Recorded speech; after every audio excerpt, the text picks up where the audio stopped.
കഴിഞ്ഞ എപ്പിസോഡിന്റെ അവസാനം ആ ഒരു മേയറെ വില്ലൻ ജഡ്ജിന്റെ സഹായിയും കൊല്ലാനായിട്ട് ശ്രമിച്ചിട്ടുണ്ടായിരുന്നു. അവനെയും ലീ ഫൈറ്റ് ചെയ്ത് വീഴ്ത്തുന്നുണ്ട്. മറ്റവനാണെങ്കിൽ വല്ലാത്ത സ്ട്രെങ്തും ഫൈറ്റ് ചെയ്യാൻ നന്നായിട്ട് അറിയാവുന്നതുമാണ്. ലീക്ക് പിടിച്ചു നിൽക്കാൻ വളരെ ബുദ്ധിമുട്ടായിരുന്നു. ആ സഹായിയും ലീയെ കത്തികൊണ്ട് കുത്തുന്നുണ്ട്. അവനത് നേരത്തെ അറിയായിരുന്നു. അതുകൊണ്ട് തന്നെ ആ ഭാഗത്ത് അവനൊരു ബുക്ക് വെച്ചിരിക്കുകയായിരുന്നു. അതുകൊണ്ട് തന്നെ അവനും പരിക്കൊന്നും പറ്റിയിട്ടുണ്ടായിരുന്നില്ല. വീണ്ടും അവർ തമ്മിൽ വലിയൊരു ഫൈറ്റ് തന്നെ നടക്കുന്നുണ്ട്. ആ സമയമാണ് മേയറുടെ കൂട്ടാളി അവിടേക്ക് വരുന്നത്. അവൻ വരുമ്പോ കാണുന്ന കാഴ്ച ലീയും അയാളും ഫൈറ്റ് ചെയ്യുന്നതാണ്. അവനും ഇവരെ വന്ന് ഭീഷണിപ്പെടുത്തുന്നുണ്ട്. എന്റെ ബോസിനെ നിങ്ങൾ എന്തായി ചെയ്തത്? അത് ഞാനല്ല എന്ന് പറഞ്ഞ് മറ്റവനെയും കാണിച്ചു കൊടുക്കുന്നുണ്ട്. ശേഷം അവര് തമ്മിൽ ഫൈറ്റ് ചെയ്യുന്നുണ്ട്. അവനെയും അടിച്ചൊതുക്കിയിട്ട് ലീയെ ഉപദ്രവിക്കാൻ വേണ്ടിയിട്ട് വീണ്ടും അവൻ വരുമ്പോ ജോൺ ഹോ വന്നത് തടയുന്നുണ്ട്. ഇവരെ പേടിച്ച് അവനും അവിടെ നിന്ന് ഓടിപ്പോകുന്നു. നിനക്ക് കുഴപ്പമൊന്നും പറ്റിയില്ലല്ലോ എന്ന് ജോൺ ഹോയും അവനോട് ചോദിക്കുന്നുണ്ട്. ഇവര് രണ്ടുപേരും മേയറെയും അവന്റെ കൂട്ടാളിയെയും ഒരു പോലീസ് സ്റ്റേഷനിൽ കൊണ്ടിരുത്തിയിട്ട് അവിടെ നിന്നും ഓടിപ്പോകുന്നുണ്ട്. മേയറുടെ കയ്യിൽ നിന്നും അവനെ മിനിസ്റ്ററിന്റെ കുറച്ച് തെളിവുകളും കിട്ടിയിട്ടുണ്ടായിരുന്നു. ആ ഒരു തെളിവ് പാർക്കിനും ഇവര് അയച്ചു കൊടുക്കുന്നുണ്ട്. ശേഷം വില്ലൻ ജഡ്ജിന്റെ സഹായിയും അയാളെ വിളിച്ച് നിങ്ങൾ പറഞ്ഞ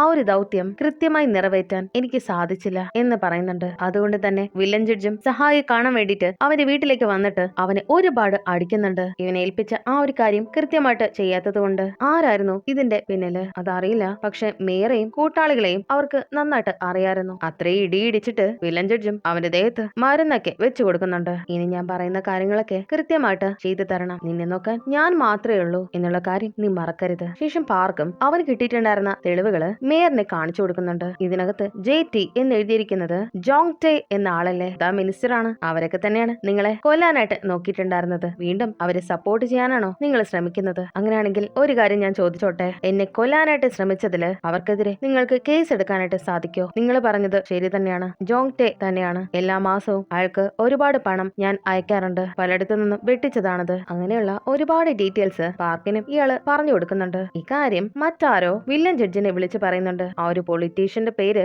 ഈ മേയർ പറഞ്ഞു കൊടുത്തിട്ടുണ്ടായിരുന്നു. അങ്ങനെ തെളിവുകൾ കിട്ടിയത് കൊണ്ട് തന്നെ ആ പൊളിറ്റീഷ്യന്റെ ഓഫീസ് ആകെ ഇവരും സെർച്ച് ചെയ്യുന്നുണ്ട്. ഇത് മനസ്സിലാക്കിയ ഒരു സ്റ്റാഫും അയാൾക്ക് മെസ്സേജ് അയക്കുന്നുണ്ട്. ഇത് പാർക്കും കണ്ടുപിടിച്ചിട്ടുണ്ടായിരുന്നു. നിങ്ങൾ മെസ്സേജ് അയക്കുവാണോ? ഞാനൊരു അറസ്റ്റ് വാറന്റ് റിക്വസ്റ്റ് ചെയ്യാനായിട്ട് പോവുകയാണ്. ഇവിടെ തന്നെ കാണണമെന്ന് അയാളോടൊന്ന് പറഞ്ഞേക്കണേ എന്ന് പറഞ്ഞിട്ട് പോകുന്നുണ്ട്. മന്ത്രിയും ഇക്കാര്യം കാണുന്നു. ഇയാളെയും ആരോ ഫോളോ ചെയ്യുന്നതായിട്ട് കാണിക്കുന്നുണ്ട്. ശേഷം അയാളും പാർക്കിനെ വിളിക്കുന്നുണ്ട്. ഞാൻ ജോങ് ടേ ആണ്. എനിക്ക് നിങ്ങളോട് കുറച്ച് കാര്യങ്ങൾ സംസാരിക്കാനായിട്ടുണ്ട്. നമുക്കൊന്ന് നേരിൽ കാണണം. നിങ്ങൾ ഒറ്റയ്ക്ക് വരാനായിട്ട് പാടുള്ളൂ. ലീയും ധൃതി പിടിച്ച് പോകുമ്പോ പാർക്കും ഇവനെ വിളിക്കുന്നുണ്ട്. ഞാനിപ്പോ ജോങ് ടേയുടെ ഓഫീസിലേക്ക് പോവുകയാണ്. അവൻ എന്തായാലും ഒരു ഡീലിന് വേണ്ടിയിട്ടായിരിക്കും എന്നെ വിളിക്കുന്നത്. ഈ പ്രശ്നത്തിൽ നിന്ന് എങ്ങനെങ്കിലും ഊരി പോരാൻ വേണ്ടിയിട്ട്. അതിന് ലീയും അത് അപകടമാണ്, ചിലപ്പോ അതൊരു ട്രാപ്പ് ആണെങ്കിലോ? പ്രോസിക്യൂട്ടർ അല്ലേ ഫീൽഡ് വർക്ക് ചെയ്യുന്നത്, ജഡ്ജിമാര് അങ്ങനെയല്ലല്ലോ. എനിക്ക് അയാളെ വിളിക്കുന്നത് കേട്ടിട്ട് എന്നോട് വിലപേശാനായിരിക്കും അയാള് വിളിക്കുന്നത്. എന്നാ ശരിയെന്ന് പറഞ്ഞ് അവന് കോള് കട്ട് ചെയ്യുന്നുണ്ട്. ലീക്കും ഒരു സംശയമുണ്ട്. അവന് പാർക്കിന്റെ അടുത്ത് എത്താനായിട്ട് ശ്രമിക്കുന്നുണ്ട്. ശരിക്കും ഈ വില്ലൻ ജഡ്ജിന്റെ സഹായി ഇയാളെ പിടിച്ചു വെച്ചിട്ടുണ്ടായിരുന്നു. എന്നിട്ട്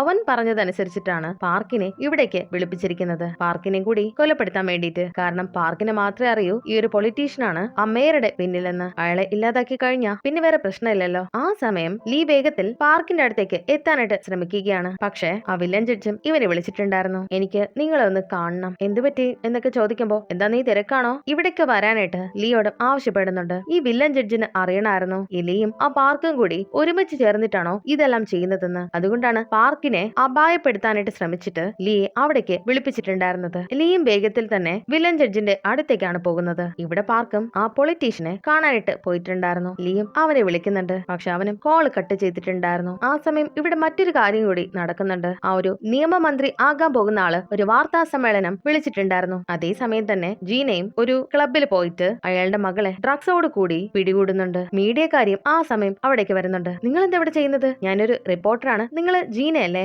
ലീ എന്നോട് പറഞ്ഞതാണ് നിങ്ങൾ ഇവിടേക്ക് വരുമെന്ന്. ഇവിടെ പ്രസ് മീറ്റ് നടക്കുന്ന സമയം അവിടെ ഉണ്ടായിരുന്ന റിപ്പോർട്ടർമാരെല്ലാം ഒരു ന്യൂസ് കാണുന്നുണ്ട്. ഈ ഒരു നിയമമന്ത്രി ആകാൻ പോകുന്ന ആളുടെ മകളെ ഡ്രഗ്സ് ഉപയോഗിച്ചതിന്റെ പേരിൽ അറസ്റ്റ് ചെയ്തു എന്ന് പറഞ്ഞ്. ശേഷമാണ് അയാളും അത് അറിയുന്നത്. അയാൾക്കത് വല്ലാത്ത നാണക്കേട് ഉണ്ടായിട്ടുണ്ടായിരുന്നു. അയാളും വേഗം അവിടെ നിന്ന് പോയിട്ട് ആ മുൻപത്തെ പ്രസിഡന്റിനെ വിളിക്കുന്നുണ്ട്. അയാളാണെങ്കിൽ ഫോൺ എടുക്കുന്നില്ല. ഞാനിനി എന്താ ചെയ്യുക എന്ന് പറഞ്ഞിട്ട് ഈ വില്ലൻ ജഡ്ജിനെയും അയാൾ വിളിക്കുന്നുണ്ട്. ലീയും അയാളുടെ അടുത്ത് തന്നെ ഇരിക്കുകയാണ്. ആരും ഇയാളെ സഹായിക്കുന്നില്ല. മുൻപത്തെ പ്രസിഡന്റും അവനെ വിളിക്കുന്നുണ്ട്. നിങ്ങൾ എന്നെ സഹായിക്കണമെന്ന് അവനും ചോദിക്കുമ്പോ അയാളും നിങ്ങളെ ചെയ്ത എല്ലാ സേവനങ്ങൾക്കും നന്ദിയുണ്ട്. ഇതിനുവേണ്ടി നമ്മള് മറ്റാരെങ്കിലും നോമിനേറ്റ് ചെയ്തു കൊള്ളാം എന്ന് പറഞ്ഞിട്ട് ഫോൺ കട്ട് ചെയ്യുന്നുണ്ട്. ആ സമയം മീഡിയക്കാർ മുഴുവൻ ഇയാളുടെ പിന്നാലെ വരുമ്പോ ഇയാളും അവിടെ നിന്ന് ഓടി രക്ഷപ്പെടുന്നുണ്ട്. ആ നിയമമന്ത്രിയുടെ മകളെ അറസ്റ്റ് ചെയ്തുകൊണ്ട് കൊണ്ട് പോകുന്നത് വില്ലൻ ജഡ്ജും ടിവിയിൽ കാണുന്നുണ്ട്. അയാൾക്കും ഇപ്പോഴാണ് സന്തോഷമായത്. എനിക്കൊരു കാര്യം നിങ്ങളോട് ചോദിക്കാനായിട്ടുണ്ട്. എന്തുകൊണ്ടാ ഈ നിയമമന്ത്രി ആകാൻ പോകുന്ന ആളെ താഴെ ഇറക്കണമെന്ന് നിങ്ങൾക്ക് ഇത്ര ആഗ്രഹം? ഓരോരുത്തരും മറ്റുള്ളവരെ റെസ്പെക്ട് ചെയ്യാനായിട്ട് പഠിക്കണം. അത് അയാൾക്കില്ല. അയാൾക്ക് വലിയ അഹങ്കാരമാണ്. നിയമമന്ത്രിയുടെ സ്ഥാനത്തേക്ക് അയാള് വരേണ്ട ഒരു ആവശ്യമില്ല. നീ ഇത്രയും കാര്യങ്ങള് ചെയ്തു തന്നിട്ടുണ്ടായിരുന്നില്ലേ? തിരിച്ച് എന്താണ് വേണ്ടത്? ഇപ്പോഴും അത് പറയാനായിട്ട് സമയമായിട്ടില്ല. നിനക്കൊരു പ്രോസിക്യൂട്ടർ പാർക്കിനെ അറിയാമോ? നീ വന്ന അതേ സമയത്താണ് സോളിലേക്ക് അയാൾ വന്നിട്ടുണ്ടായിരുന്നത്. നിങ്ങളൊരു കേസ് ഒരുമിച്ചാണ് സോൾവ് ചെയ്തതെന്ന് ഞാൻ കേട്ടിട്ടുണ്ടായിരുന്നല്ലോ. നിങ്ങൾ അത്രയും ക്ലോസ് ഫ്രണ്ട്സ് ആണോ? അങ്ങനെയല്ല, ഞങ്ങൾ ഒരു കേസ് ഒരുമിച്ച് വർക്ക് ചെയ്തിട്ടുണ്ട് എന്ന് മാത്രമേ ഉള്ളൂ. ഓ അങ്ങനെയാണോ? ശരിക്കും ലീയെ ഇയാൾക്ക് സംശയമുണ്ട്. പാർക്ക് പോയിരിക്കുന്നത് അപകടത്തിലേക്കാണെന്ന് ലീക്കും ഇപ്പോ മനസ്സിലാകുന്നുണ്ട്. പാർക്കും ആ ഒരു പൊളിറ്റീഷ്യനുള്ള സ്ഥലത്തേക്കും എത്തിയിട്ടുണ്ടായിരുന്നു. നോക്കുമ്പോ അയാളെ ചെയറിൽ ആരോ കഴുത്ത് ഞെരിച്ച് കൊലപ്പെടുത്തിയ നിലയിലാണ് ഉണ്ടായിരുന്നത്. ഇവിടെ വില്ലൻ ജഡ്ജും ആ ജോങ്ടെ പാർക്കിനെ വിളിപ്പിച്ചിട്ടുണ്ടായിരുന്നു എന്നാണ് ഞാൻ കേട്ടത്. നിനക്ക് എന്താ തോന്നുന്നത്? പാർക്ക് ജോങ്ടെയുടെ ഓഫർ സ്വീകരിക്കോ? ഇവിടെ പാർക്കും നിൽക്കുന്ന സമയം ആ ഒരു വില്ലൻ ജഡ്ജിന്റെ സഹായിയും അവനെ കൊലപ്പെടുത്താനായിട്ട് ശ്രമിച്ചിട്ടുണ്ടായിരുന്നു. അവര് തമ്മിൽ ഒരു പിടിവലി നടക്കുന്നുണ്ട്. ലീക്ക് എങ്ങനെങ്കിലും പാർക്കിനെ രക്ഷിക്കണമെന്നുണ്ട്. നീ എന്തിനാ എന്റെ അടുത്തേക്ക് വന്നത്? ശരിക്കും എന്താ അതിന്റെ കാരണം? എനിക്കൊരു കാര്യം വേണം. ഇപ്പോഴെങ്കിലും നീ അത് ചോദിച്ചിട്ടുണ്ടായിരുന്നല്ലോ. ഈ സിറ്റുവേഷനിൽ പാർക്കിനെ രക്ഷിക്കാൻ ഇതേ ഒരു വഴിയുള്ളൂ എന്ന് ലീക്ക് അറിയാം. ജസ്റ്റിസ് നാമിനെ നിങ്ങൾ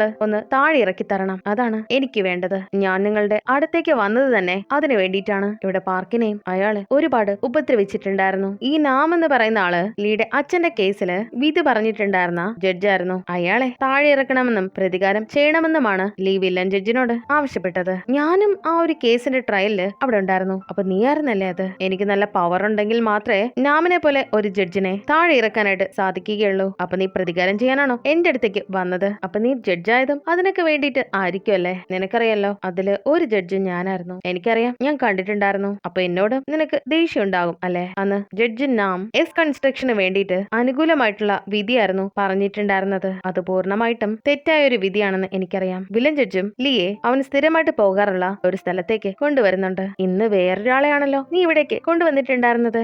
ഇദ്ദേഹം ഒരു നല്ല മനുഷ്യനാണ്. നീ നന്നായിട്ട് അയാളോട് പെരുമാറണം എന്ന് പറഞ്ഞ് ഫുഡൊക്കെ കൊടുക്കുന്നുണ്ട്. അച്ഛനും അമ്മയും ഉപേക്ഷിക്കപ്പെട്ട് ഞാനൊരു ഓർഫനേജിലാണ് വളർന്നിട്ടുണ്ടായിരുന്നത്. എനിക്ക് 10 വയസ്സൊക്കെ പ്രായമാകുന്ന സമയത്ത് ഒരു റെസ്റ്റോറന്റിലെ വേസ്റ്റ് കൊണ്ട് കളയുന്ന സ്ഥലത്ത് ഞാൻ പോയിട്ട് അവിടെ നിന്ന് ഫുഡ് എടുത്ത് കഴിക്കുന്നത് ഒരു സ്ത്രീ കണ്ടിട്ടുണ്ടായിരുന്നു. അവൻ നന്നായിട്ട് മേക്കപ്പ് ഒക്കെ ചെയ്തിട്ടുണ്ടായിരുന്നു. അവിടെ നിന്നാണ് എല്ലാറ്റിന്റെയും തുടക്കം. ഒരു ഹോസ്റ്റസ് ബാറിൽ ഞാനും പോയിട്ട് അവിടെയുള്ള ചെറിയ ചെറിയ ജോലികളെല്ലാം ഞാൻ ചെയ്തിട്ടുണ്ടായിരുന്നു. ആഹാരത്തിന് വേണ്ടി ഞാൻ ഒരുപാട് ഫുഡ് ഇവന് ഉണ്ടാക്കി കൊടുത്തിട്ടുണ്ട് എന്ന് അവരും പറയുന്നുണ്ട്. ഇവനും ആ ഒരു സ്ഥലത്ത് ഒരുപാട് ജോലികൾ ചെയ്തിട്ടുണ്ടായിരുന്നു. ആരും കാണാതെ ഒരു സ്ത്രീയും ഇവന് കുറച്ച് ഫുഡൊക്കെ കൊണ്ടു കൊടുക്കുന്നുണ്ട്. അവൻ ആർത്തിയോടെ അത് വലിച്ചു വാരി കഴിക്കുന്നുണ്ട്. ആ സ്ത്രീ തന്നെയാണ് ഇപ്പോ ഈ ഒരു റെസ്റ്റോറന്റ് നടത്തുന്നത്. ഇവനും വളർന്നപ്പോ അവരെയും ഒപ്പം കൂട്ടി ഒരമ്മയുടെ സ്ഥാനമാണ് അവർക്ക് ഇവനും കൊടുക്കുന്നത്. ലീഡ് അച്ഛന്റെ കേസിനെ പറ്റി വില്ലൻ ജഡ്ജും അവനോട് പറഞ്ഞു കൊടുക്കുന്നുണ്ട്. ആ നാം എന്ന ജഡ്ജിന് എസ് കൺസ്ട്രക്ഷന്റെ സിഇഒ ആയിരുന്ന ടെസിക്കിനെ നല്ല പരിചയം ഉണ്ടായിരുന്നു. അയാൾക്ക് വേണ്ടി എന്ത് വേണമെങ്കിലും നാം ചെയ്തു കൊടുക്കുമായിരുന്നു. ഇനി എന്താ നിന്റെ പ്ലാൻ? ആ നാം അയാളുടെ ശരിക്കുള്ള ഡ്യൂട്ടി ചെയ്യാതെ നിരപരാധിയായ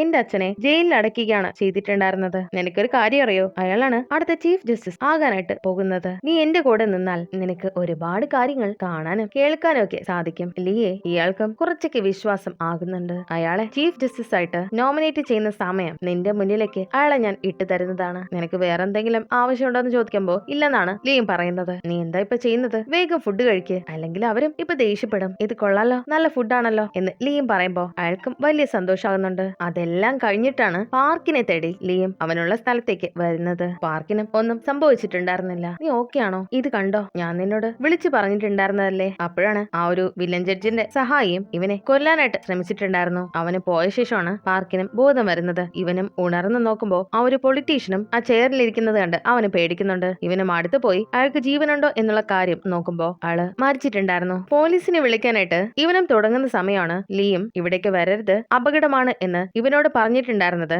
ഇവന് ഓർമ്മ വരുന്നത്. അതുകൊണ്ട് പോലീസിനെ വിളിക്കാതെ ലീയാണ് വിളിക്കുന്നത്. നീ വേഗം ഇവിടേക്ക് വരാമെന്നല്ലേ എന്നോട് പറഞ്ഞത്? എന്താ ഇത്ര താമസിച്ചത്? എനിക്ക് ഡിന്നർ കഴിക്കണമായിരുന്നു. ഞാൻ മരണത്തിന്റെ വക്കില് എത്തിയതാണ്. ഞാൻ പറഞ്ഞതല്ലേ നമുക്ക് ഒരുമിച്ച് പോകാമെന്ന്. എന്നിട്ട് എന്തുകൊണ്ടാ എന്റെ കൂടെ വരാത്തത്? ലീയും അവനെ കളിയാക്കുന്നുണ്ട്. എനിക്ക് കഴുത്ത് വേദനിച്ചിട്ട് വയ്യ. നീ ജീവനോടെ ഉള്ളതില് എനിക്ക് സന്തോഷമുണ്ട്. എന്തായാലും പോലീസിനെ വിളിക്ക്. ഞാനിവിടെ ഉണ്ടായിരുന്നു എന്നുള്ള കാര്യം പറയരുത്. അതെന്താ? അത് ശരിയാവില്ല. ഞാൻ ഇവിടെ ഉണ്ടെന്ന് പുറത്തറിഞ്ഞ ഞാനും നീയും ചേർന്നിട്ടാണ് ജോങ്ടെയെ പിടികൂടാനായിട്ട് ശ്രമിച്ചിട്ടുള്ളതെന്ന് മറ്റുള്ളവര് അറിയും. അവരെന്തൊക്കെ കഥകളാണ് ഇതറിഞ്ഞാൽ പറഞ്ഞുണ്ടാക്കുന്നതെന്ന് നമുക്കറിയാനായിട്ട് സാധിക്കില്ല. അതിനെന്താ പ്രശ്നം? ഞാൻ എന്റെ ഡ്യൂട്ടിയല്ലേ ചെയ്തത്. ഞാനാണല്ലോ മേയറിനെ ഫർദർ ഇൻവെസ്റ്റിഗേഷന് വേണ്ടിട്ട് നിന്റെ അടുത്തേക്ക് അയച്ചത്? ആൾക്കാർക്ക് സംശയം തോന്നാൻ വേറെ എന്തെങ്കിലും വേണോ? അങ്ങനെ ലീ അവിടുന്ന് പറഞ്ഞു വിട്ടിട്ട് അവന് പോലീസിനെ വിളിക്കുന്നുണ്ട്. ശേഷം ലീം ഓഫീസിലേക്ക് പോകുമ്പോ ഇവന്റെ കാറിന്റെ മുന്നില് ജീനയും വന്ന് നിൽക്കുന്നുണ്ട്. നിങ്ങൾ പറഞ്ഞതുപോലെ ഞാനും ചെയ്തിട്ടുണ്ടായിരുന്നു. ടെസിക്കിന് കൊടുക്കാനുള്ള എവിഡൻസ് എനിക്ക് നിങ്ങൾ തരണം. നീ ഇപ്പോഴും വിചാരിക്കുന്നുണ്ടോ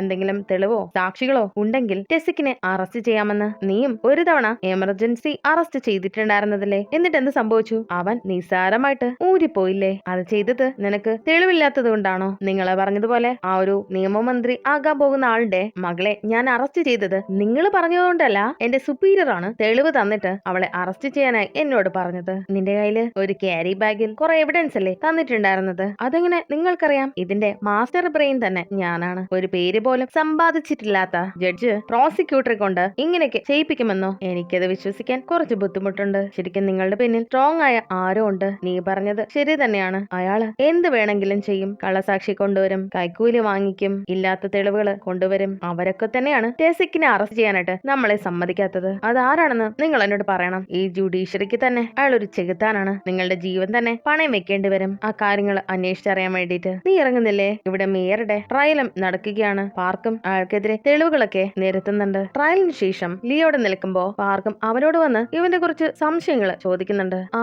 ജോങ് ടേ കൊന്നത് ആരാണെന്ന് നിനക്കറിയാല്ലേ? ഇല്ലെന്ന് ലിയും. പിന്നെങ്ങനാ ഞാൻ അവിടെ പോകാനായിട്ട് ശ്രമിച്ചപ്പോ അവിടെ പോകരുത്, അപകടമാണ് എന്നോട് പറഞ്ഞത്? ഇല്ല, ഞാൻ വെറുതെ നിന്നെ വാൺ ചെയ്തതേ ഉള്ളൂ. വെറുതെ കള്ളം പറയാതെ. ശേഷം ആ ഒരു കേസിലെ വിക്ടിംസിന് അവിടുത്തെ ആൾക്കാരെല്ലാരും തന്നെ പൂക്കളം അർപ്പിക്കുന്നുണ്ട്. അവിടേക്ക് ലിയും വന്നിട്ടുണ്ടായിരുന്നു. അവനെ കാണാനായി ആ മരിച്ച പയ്യന്റെ അച്ഛനും അമ്മയും വരുന്നുണ്ട്. അവരും അവനോട് നന്ദി പറയുന്നുണ്ട്. ജീനയും അവിടേക്ക് എത്തുന്നുണ്ട്.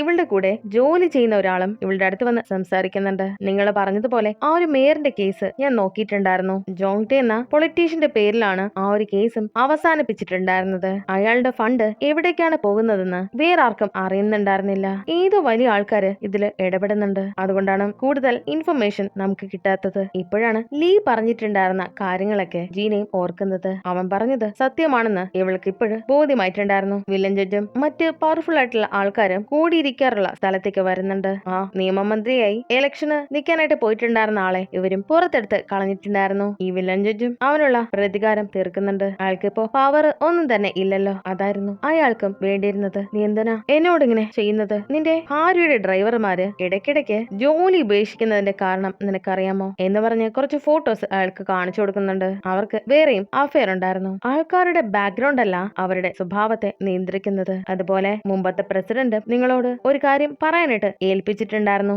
എവിടെ വേണ പൊക്കോ, പക്ഷെ ഒരു തെറ്റുകളും ചെയ്യരുത്. ഇവിടത്തെ കുറിച്ച് മറ്റാരും അറിയരുത്. ശേഷം അടുത്ത ചീഫ് ജസ്റ്റിസ് ആയിട്ട് ഒരാളെ നിയമിക്കാനായിട്ട് പോവുകയാണ്. അത് ഇവരൊക്കെയാണ് തീരുമാനിക്കുന്നത് തന്നെ. ലീയുടെ ശത്രു എന്ന് പറഞ്ഞ ആ ഒരു ജഡ്ജായ നാമാണ് അടുത്ത ചീഫ് ജസ്റ്റിസ് ആകാനായിട്ട് പോകുന്നത്. വില്ലൻ ജഡ്ജും അയാൾക്ക് ഉറപ്പ് കൊടുക്കുന്നുണ്ട് ആ ഒരു പൊസിഷൻ നിങ്ങൾക്ക് തന്നെയാണ്. ശേഷം ലിയയും കാണാൻ വന്നിട്ട് നിനക്ക് തന്ന വാക്ക് ഞാൻ പാലിക്കുന്നതാണ്. ആ നാമിനെ നിനക്ക് വേണ്ടി ഞാൻ താഴെ ഇറക്കും. ഇവനും കുറച്ച് ഡീറ്റെയിൽസ് വില്ലൻ ജഡ്ജ് കൊടുത്തിട്ടുണ്ടായിരുന്നു. അതിനകത്ത് ഒരു എക്സാം നടന്നിട്ടുണ്ടായിരുന്ന റിസൾട്ട് ആണ് ഉണ്ടായിരുന്നത്. ചെറിയ മാർക്ക് കിട്ടിയിരിക്കുന്ന ആൾക്ക് ഇന്റർവ്യൂവിന് കൂടുതൽ മാർക്ക് കൊടുത്തിരിക്കുകയാണ്. അതിനകത്ത് ഇവന്റെ ശത്രുവായ ആ നാമിന്റെ മകനും ഉണ്ടായിരുന്നു. അവന് അത്ര മാർക്കൊന്നുമില്ല, പക്ഷെ ഇന്റർവ്യൂവിന് നന്നായിട്ട് മാർക്ക് കൊടുത്ത് ഇവനും ഒരു ജോലി ഗവൺമെന്റ് ഓഫീസിൽ കിട്ടിയിട്ടുണ്ടായിരുന്നു. അയാളെ താഴെ ഇറക്കാനുള്ള ഒരു തെളിവ് ഇത് മതി. ശേഷം ലിയയും ബേക്ക് വിളിപ്പിച്ചിട്ടുണ്ടായിരുന്നു. ചീഫും കണ്ണു കാണിക്കുന്നുണ്ട് ആ ഒരു വില്ലൻ ജഡ്ജിനെ ഇവൻ പോയി കണ്ടതിനെ കുറിച്ച്. നീ എന്തിനാ അയാളോട്ട് കൂട്ടുകൂടി നടക്കുന്നത്? അയാളത്ര നല്ല ആളൊന്നുമല്ല, എനിക്ക് അയാളെ അറിയാം. അദ്ദേഹം എന്നോട് പറഞ്ഞു എന്ത് ഞാൻ പറഞ്ഞാലും എനിക്ക് ചെയ്തു തരാമെന്ന്. ആള് വളരെ അപകടം പിടിച്ച ഒരാളാണ്. നീ അയാളോട് അധികം സംസാരിക്കാനേ പോകരുത്. അവനും ഒന്നും മിണ്ടില്ല. എനിക്ക് വേണ്ടത് എന്താണെന്ന് അയാളോട് ഞാൻ പറഞ്ഞു കഴിഞ്ഞു. അതെന്താ കാര്യമെന്ന് ബേക്കൻ ചോദിക്കുമ്പോ അതെനിക്ക് നിങ്ങളോടിപ്പോ പറയാനാകില്ല. നിനക്കൊരു പുതിയ കാറ് കിട്ടിയിട്ടുണ്ടായിരുന്നില്ലേ? അതും അയാൾ തന്നതാണോ? അയ്യോ, അങ്ങനെയൊന്നുമില്ല, അത് ഞാൻ പണം കൊടുത്ത് വാങ്ങിയതാണ്. വീണ്ടും കള്ളം പറയുകയാണോ? എന്നാ ശരി, അയാളോട് കൂട്ടുകൂടുകയാണെങ്കിൽ നമ്മുടെ ഫ്രണ്ട്ഷിപ്പ് ഇവിടെ അവസാനിക്കും. അത് കേൾക്കുമ്പോൾ അവനും ഒന്ന് ഷോക്ക് ആകുന്നുണ്ട്. എന്നിട്ട് അവനും എഴുന്നേറ്റ് അവിടെ നിന്ന് പോകുന്നുണ്ട്. ശേഷം ഇവനും അവന്റെ കഴിഞ്ഞ ജന്മത്തിലെ അമ്മായി അച്ഛൻ്റെ അടുത്ത് വന്നിരുന്നിട്ട് എന്തോ പദ്ധതി തയ്യാറാക്കുന്നതായിട്ട് കാണിക്കുന്നുണ്ട്. ഇവിടെ വച്ച് എപ്പിസോഡ് അവസാനിക്കുന്നു.